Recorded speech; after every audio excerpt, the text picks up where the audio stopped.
Hi, இன்னைக்கு Sunday June 14th. காலையில் 5 மணி ஆகுது. எல்லாரும் தூங்குறாங்க. 5 மணிக்கு நான் ஏன் எழுந்திரிச்சு? ஜென்ரலி சண்டேஸில் நான் 5 மணிக்கெலாம் எந்திரிச்சதா சரித்திரமே இல்லை. நான் இன்னைக்கு ஏன் எழுந்திரிச்சிருக்கேன்னா, ஒரு ஃபுட் ஆர்டர், அதனால தான் எழுந்திரிச்சிருக்கேன். ஜென்ரலி நான் சண்டேஸில் ஆர்டர் எடுக்க மாட்டேன். இதை நான் ஏன் அக்செப்ட் பண்ணேன்னா, அவங்க எனக்கு கொஞ்சம் வேண்டப்பட்டவங்க, ப்ளஸ் கொஞ்சம் ரெகுலர் கஸ்டமரும் கூட. டூர் போகிறாங்களாம்மா, அதனால அவங்களுக்கு லஞ்ச் மாதிரி வேணும்னு சொல்லி இதை கொஞ்சம் ரிக்வெஸ்ட் பண்ணி கேட்டதால வேறு வழி இல்லாமல் அக்செப்ட் பண்ணியிருக்கேன்.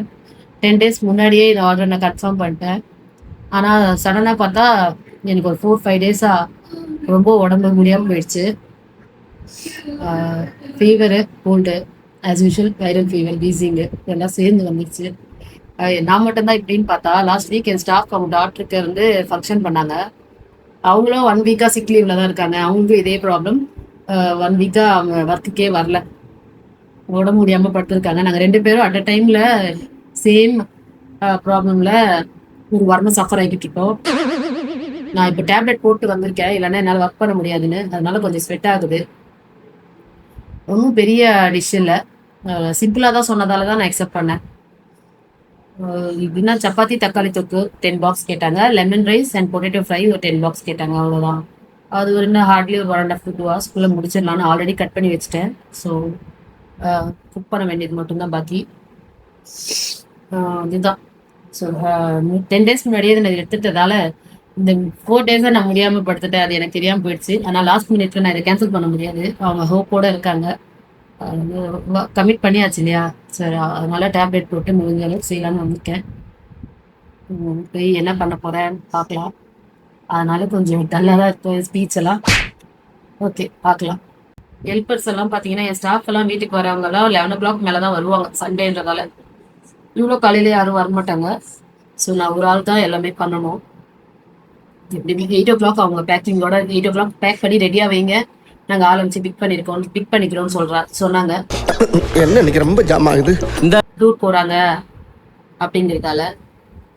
ஸோ அதனால அதுக்குள்ளே நான் பேக்கிங் எல்லாமே ஒரு ஆளாக முடிக்கும். இதில் என்ன கேட்ச்னா, ஷோ ஃபங்க்ஷன் ஆர்கனைசர் ஃபினான்ஷியர் நானும் 1 வீக்காக முடியாமல் படுத்துட்டேன்.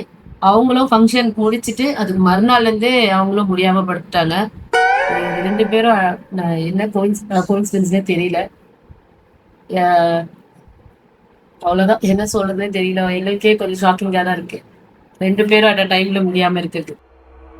ஆரம்பிக்கலாங்களா? சப்பாத்தி போட்டாச்சு ஒரு வழியாக.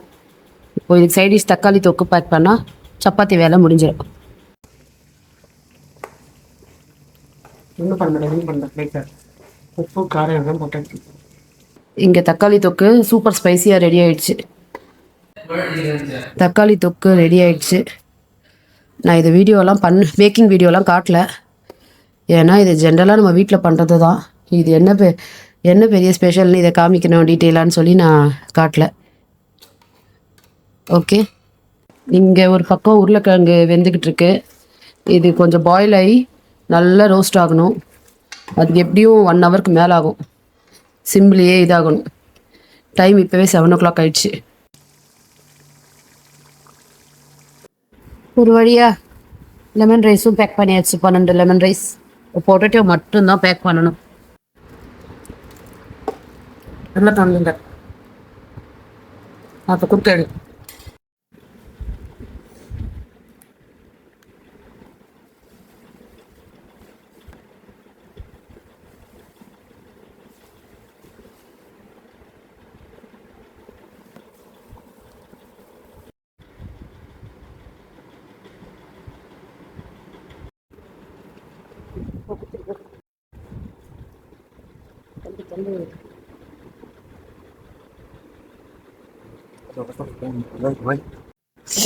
ஒரு வழியாக லெமன் ரைஸ் பண்ணட்டும். அண்டு இங்கே பொட்டேட்டோ தனியாக பேக் பண்ணி வச்சுருக்கேன். சப்பாத்தி தக்காளி தொக்கு இங்கே வச்சுருக்கேன். எல்லாம் பேக் பண்ணி முடிச்சாச்சு. அவங்களுக்கு வந்துட்டாங்க. ஸோ ஹேண்ட் ஓவர் பண்ணிடுறேன். ஸோ ஓவராலாக இந்த ஃபுட்டு, இந்த லொக்கேஷனு எல்லாம் அப்படின்னு சொல்லி கேட்டால் நல்லா இருக்குது.